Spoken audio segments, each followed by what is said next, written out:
어제 저녁에 보면 미국 대선 여론조사가 이제 나오고 있습니다. 바이든이 42, 트럼프가 34가 나왔어요. 바이든이 얼마 전에 여성에 대해서 상습적으로 신체 접촉을 통해 위로한다든가 인사한다면서 여성을 손으로 이렇게 주물리는 이런 행태들이 습관화되어 있다. 이래서 비판을 받았습니다. 그럼에도 불구하고 여성 지지도 트럼프에 비해 앞서고 있다고 합니다. 지금 이거 아무것도 아니에요. 100번도 1000번도 더 뒤집어질 기회가 있어요. 근데 제가 이제 오늘 말하고자 하는 거는 트럼프의 지금 대선 도전의 전망이 어떻는가 하는 것과 그 전망의 흐름에 따라서 트럼프가 북핵 문제를 가지고 이제 앞으로 장난을 칠 수 있다. 그래서 결국은 트럼프 대선이 차라리 초반부터 원만하게 가버리면 트럼프가 북한에 매달리지 않겠지만은 아슬아슬하게 되거나 위기를 겪게 되면 반드시 북한 카드를 또 써먹으려 할 것이다.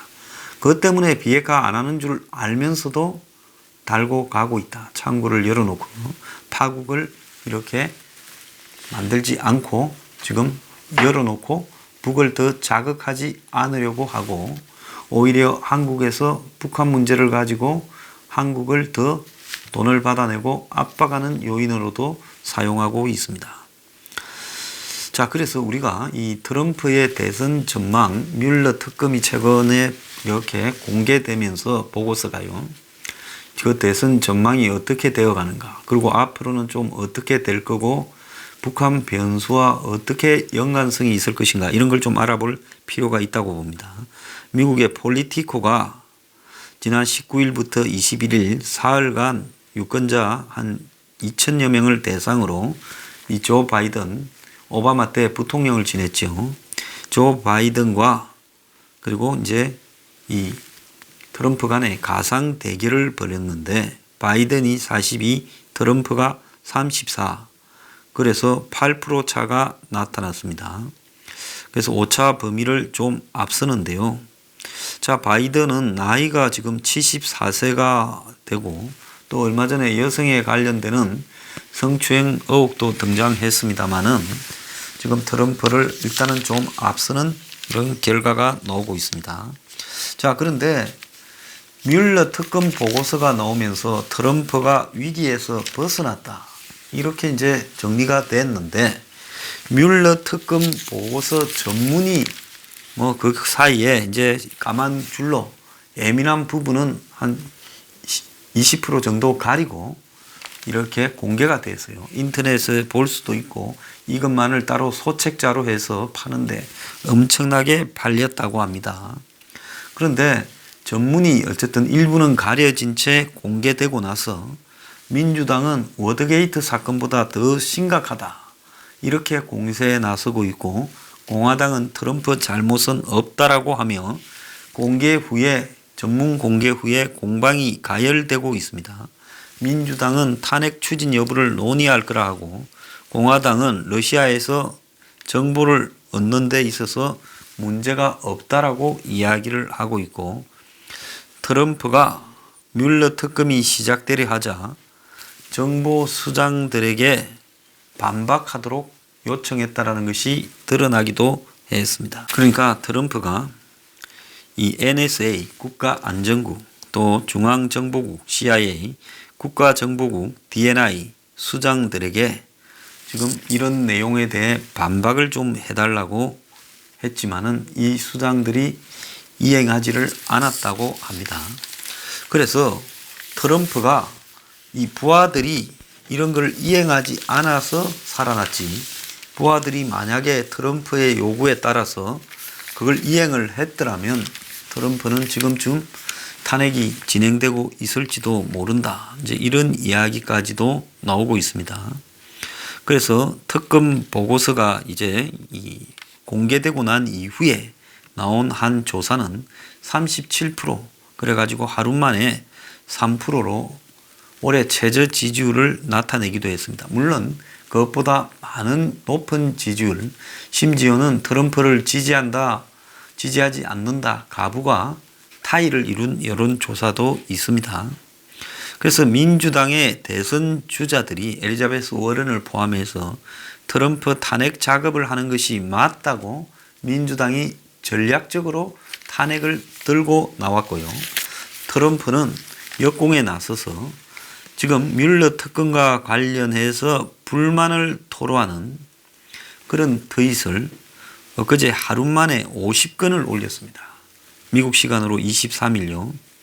그래서 CNN 보도라든지 뉴욕 타임스 보도 이런 것들이 잘못됐고 사과해야 된다. 이런 것들을 막 트럼프가 트윗으로 요구를 했습니다. 이제 이 러시아 게이트 외에 미국의 국가 이 정부 감독 개혁위원회라는 게 있습니다. 여기에서 백악관 인사보안실장, 즉 보안을 담당하는 실장을 소환했는데 소환 내용이 그러니까 트럼프가 보안 담당자들의 건의를 무시하고 딸 이방카와 사이 큐슈너에게 이제 이 국가 주요 정보에 대한 기밀에 대한 취급 권한을 불법으로 부여했다. 그래서 그 부분을 조사를 하기 위해 백악관의 인사보안실장을 이 보안 감독하는 기구에서 오라고 했고, 그래서 트럼프가 그 소환 명령을 거부하라고 또 이렇게 지시를 하는 등 여타 소란들이 더불어 일어나고 있습니다. 그래서 뮬러 특검의 수사 결과 트럼프는 게임 오버라고 했고 민주당은 이제 전문이 공개되면서 탄핵이 시작되었다라고 이야기를 했습니다.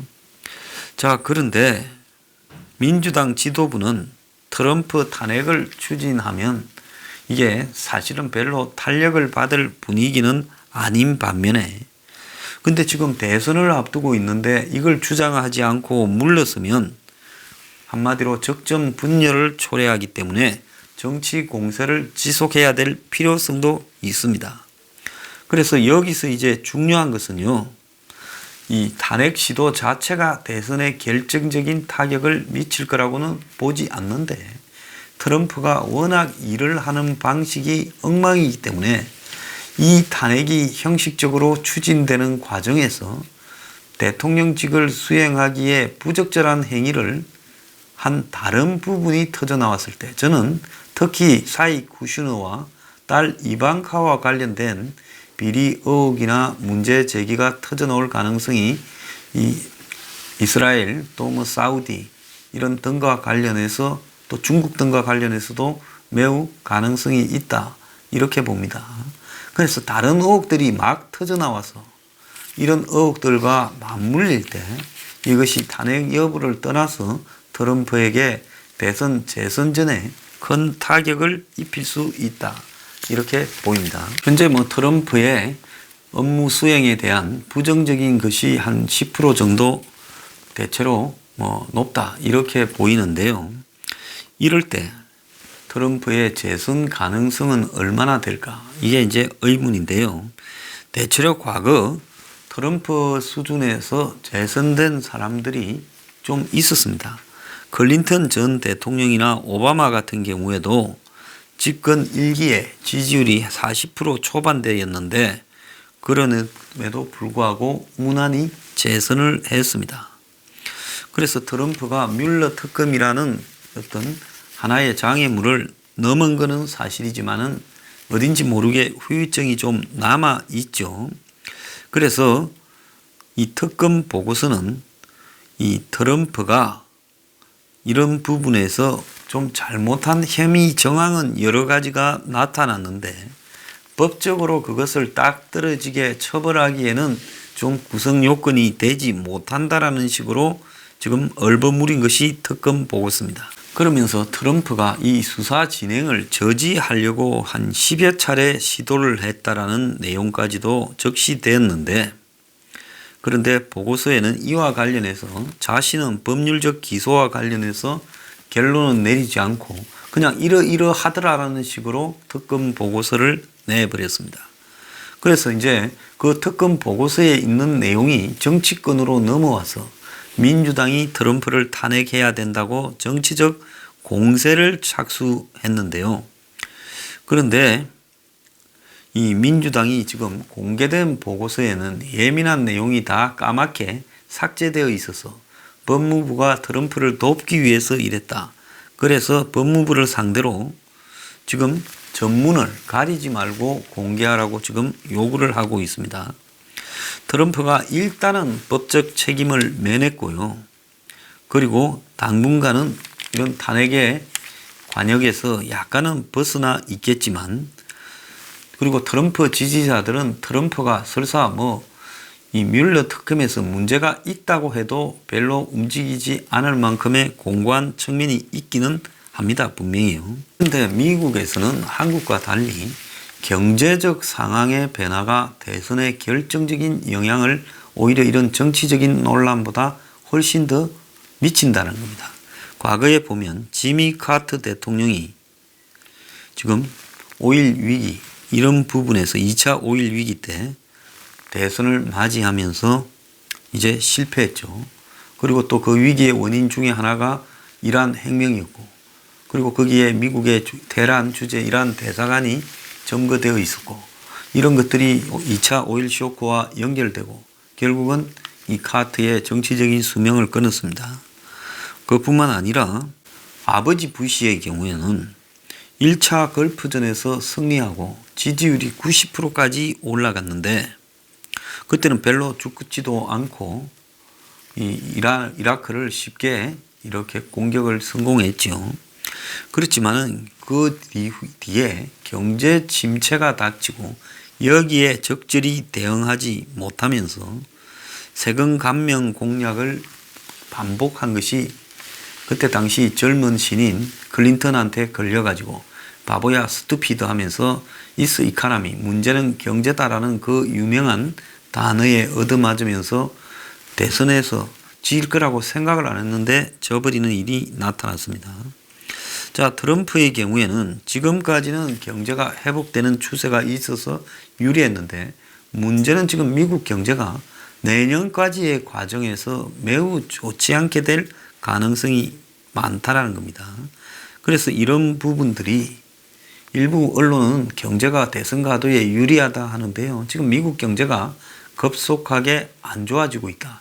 그래서 미국 FRB 연준에서 금리를 올리는 것을 스톱을 한 것이 지금 미국 경제가 상당히 위태위태하다는 것을 보여주는 겁니다. 트럼프는 뮬러 특검 보고서가 공개된 뒤에 내통은 없다, 사법방해 없다, 게임 끝났다라고 주장을 하고 있습니다.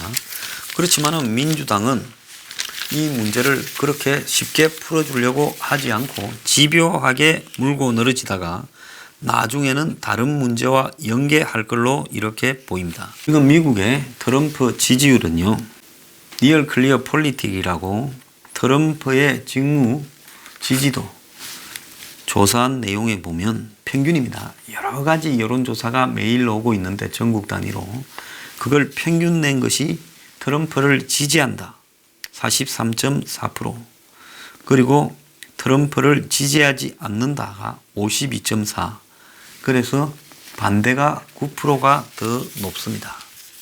그래서 트럼프는 지금 어떻게 보면 될 것 같기도 하고 어떻게 보면 안 될 수도 있는 수준이다. 재선이 이렇게 봐야 되고, 현재 바이든이 트럼프한테 한 8% 앞서 있다라는 것은 사실상 현 시점에서 큰 의미는 없다고 봅니다. 근데 문제는 뭔가 하면 이 처음에 트럼프가 당선되던 2016년에 비해 지금도 트럼프의 지지의 확장성은 별로 없다는 겁니다. 그러니까 트럼프는 지지하는 사람이 딱 콘크리트로 43% 지지하는데, 그런데 문제는 그것보다 더 올릴 부분이 지금 마땅치 않다라는 것은 분명한 사실이에요. 자, 그러면 지금 북한은 지금 김정은이가 연말까지 문 닫았다, 미국이 기준을 내라라 이러면서 화가 난 척하고 문을 걸어 잠그고 러시아에 갔습니다. 김정은이 입장에서는 지금 연말까지 미국과 뭘 해봤자 그것이 큰 성과를 자기가 원하는 만큼은 안 나올 거다. 그래서 우리가 차라리 미국 제재가 지금 자신들을 압박하고 있지만은 이 제재 속에서도 중국이나 러시아를 통해서 또 한국에서 뒤로 뭘 좀 받아내어서 앞으로 지금 연말까지 한 8개월 버티자. 그래서 한 8개월 버티고 또 내년 초에 한 2달 더 버텨서 내년 3월쯤에 그때까지 미국과의 긴장을 점점 높여가다가 그리고 이제 미국의 대선이 막 시작돼서 시끄러울 때 북한이 이제 미사일도 한두 개 쏘고 그래서 미사일 안 쏘고 핵 실험 안 한다라는 북한의 어떤 합의가 깨졌다.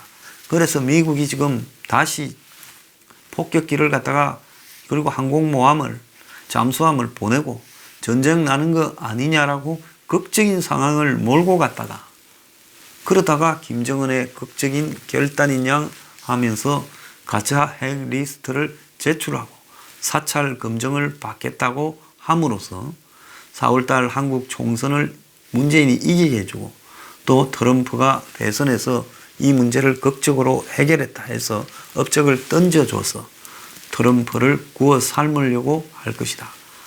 그 북한이 핵리스트 제출을 하겠느냐? 못할 거다. 이렇게 보는 분도 많지만은 비핵화를 어차피 안 하겠다고 작정을 하고 있으면 핵을 숨겨놓고 가짜 핵리스트를 만들어서 던져주고 미국이 그게 긴가민가 하면서 이 조사를 하고 이러는 동안에 김정은이는 미국한테 일정한 양보, 즉 종전선언이나 평화협정, 미북 수교, 제재 완화 등을 얻어내려고 할 것이고 100%는 아니더라도 한 60, 70%라도 얻어내려 할 것이고 그런 과정을 통해서 지금 문재인과 트럼프에 대한 지금 일종의 채무를 잔뜩 안겨줄 거라고 봅니다. 그러고 나서 뒤에 이 사람들이 이제 김정은을 위해서 김정은이 원하는 페이스에 따라주도록 만들려고 할 거라 봅니다. 그러려면 김정은이 입장에서는 트럼프가 미국 대선에서 원사이드하게 앞서 나가면 트럼프하고 딜이 굳이 트럼프가 김정은이하고 딜할 필요가 없겠죠. 지난번 미국 중간선거 지난 2018년 11월에 있었을 때 북한이 미국에 제안했습니다. 10월 달에 2차 미북 회담을 해서 우리가 너네들한테 좀 맞춰주면 선거에 큰 도움이 되지 않겠냐.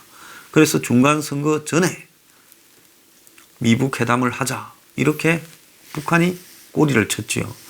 미국의 트럼프 입장에서 당시에 봤을 때 어차피 하원은 지고 상원은 그래도 이길 건데 저 북한 끌어들였다가 이 판에 뭐 그 정도면 꾸려갈 수 있는데 굳이 북한의 위험을 이렇게 끌어들이는 위험을 감수할 필요가 없다고 미국이 거절했죠.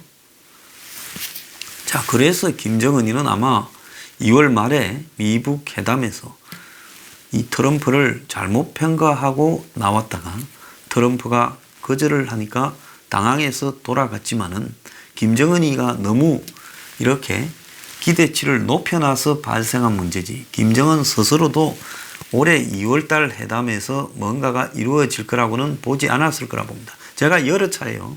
내년에 승부가 나고 올해는 그냥 킬링타임 하는 시간이다.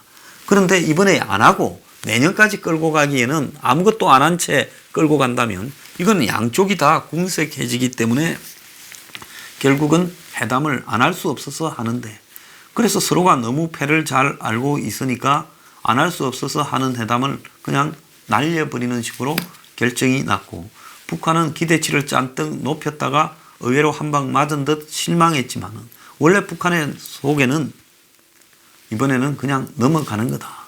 이렇게 생각하고 있었을 겁니다. 그러면 트럼프가 지금 현상으로 봐서는 압도적으로 우위를 가지고 지금 대선을 끌고 가는 일은 저는 없을 것 같아요. 자, 가면 갈수록 아마 트럼프 상황이 조금씩은 어려워질 거라고 봅니다. 그것이 북한이 원하는 가장 좋은 최적화 조건을 완성시킬 수 있다는 거예요.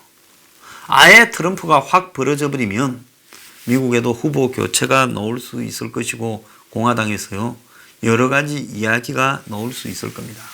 미국에 뭐 대체로 보면 현직 대통령이 대통령 경선을 하는 부분에서 거기에 적극적으로 후보들이 뛰어들어서 끝까지 가보자 이런 일이 별로 없었습니다.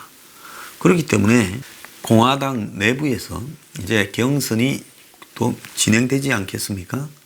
미국에는 민주당은 지금 여러 명의 후보가 등장을 했고요. 조 바이든이나 엘리자베스 워런 등 여러 명이 등장을 했고, 이제 공화당도 곧 이제 등장을 할 건데, 대통령에 대한 예우 차원에서 나온단 말을 민주당보다는 좀 늦게 하고 있을 뿐입니다. 그래서 트럼프가 대선 상황이 내년 3월까지 가면 상당히 꼬일 우려가 있다. 그랬을 때 북한이 도발까지 가게 됐다가 극적인 타결을 하는 쪽으로 턴할 때 트럼프는 그 카드를 물 가능성이 있다는 겁니다. 우리가 이 부분을 염두에 두지 않고요. 지금 북한이 미국에도 문을 닫고 한국에도 문을 닫고 그러면서 자력 경쟁을 이야기하고 또 슬슬 저강도 도발을 하려고 하고 이제 러시아 찾아다니고 좀 있으면 또 중국도 가겠지요. 이러면서 북한이 좀 궁지에 몰리는 거 아니냐. 그리고 그러면서 북한이 도발을 높여가지 않겠느냐. 이렇게 볼 수도 있고 또 저러다가 협상할 거다고 보는 시각이 훨씬 더 많을 겁니다. 근데 중요한 거는 지금 문정인이가 5월, 6월에 트럼프가 일본에 왔을 때 3차 미북 회담을 하라고 지금 바람을 잡고 있지만은 저는 될 가능성이 제로라고 봅니다. 트럼프 입장에서도 최근에 북한을 트위터에 거의 언급을 안 해요. 그러니까 조용히 있는 게 최상이다. 길게 가자. 지금 그래 놨어요. 이래 놨다가 이제 북한이 미국 선거 임박해서 한참 경선하고 있을 때 애를 미기기 시작하면 트럼프가 신경이 좀 많이 쓰이겠죠. 이런 비판도 나오지 않겠어요? 너 북한 비핵화 잘 돼가고 있고 김정은이하고 친하다 해놓고 왜 애를 미기냐? 북한이. 이게 잘 된 거냐? 그래서 아마 북한이 트럼프가 곤혹스러운 일을 일부러 할 겁니다. 그래서 트럼프가 한참 골치 아파하고 다시 또 북한 문제를 트윗도 하고 이럴 때 아마 북한에서 미국 쪽에 제안이 가는 부분이 이제 딜하자. 서류 낼게. 그러니까 너네들도 양보 좀 해라. 이런 식으로 몰고 가서 이 건을 잔뜩 그냥 북한의 평화의지인 양 사기를 칠 가능성이 매우 크다고 봅니다. 그러면 트럼프는 또 그때 지금 주장하는 FFVD나 포괄적 비핵화 기준을 좀 낮춰가지고 북한의 이 핵 리스트 제출 그 안에 옥석을 별로 따지지 않고 받아주고 사찰 금정도 합의했다고 하고 이제 해줄 거 해주고 주고받고 이러면서 아마 대선까지 가려고 할 거다. 이제 그렇게 됐을 때 무슨 문제가 발생할 수 있냐. 한국이 갑자기 벼락 맞을 가능성이 보수 세력에게 굉장히 커질 수 있다는 겁니다. 전체적으로 미국의 대선이 진행되어 가는 모습을 봤을 때는 제가 볼 때 이거 조금 한국의 우려스러운 상황으로 가고 있다. 그래서 트럼프가 해볼 만은 하지만은 썩 희망적이지 않은 대선 행보를 가고 있고 그것이 지지율이 간다고 확 늘어날 것 같지도 않고 대선 때까지 그래 갈 것 같아요. 안 그러면 조금 내려가거나요. 자, 그렇게 됐을 때 결국 북한이 가장 기대하는 조건이 이루어질 수 있다. 우리가 이걸 조심해야 된다는 겁니다.